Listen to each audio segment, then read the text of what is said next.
Hi, today I'm part of the HONOR X6a and I'll show you how to turn on Always On Display option on this device. So first we should open the Play Store application because unfortunately we have not installed by default the AOD option. That's why in the search bar enter the Muviz Edge app. Muviz Edge. And after that just tap to install button because now we should get this application, so wait a couple of seconds.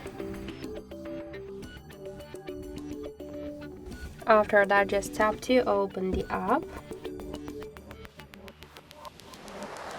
then just tap to draw over apps.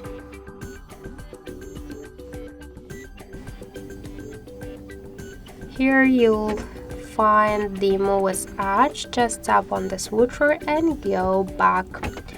Now just end the application, tap to AOD section and select one from the available tabs which you like, tap to apply, and that's it. Now let's just lock the device and we could see that the AOD option successfully enabled.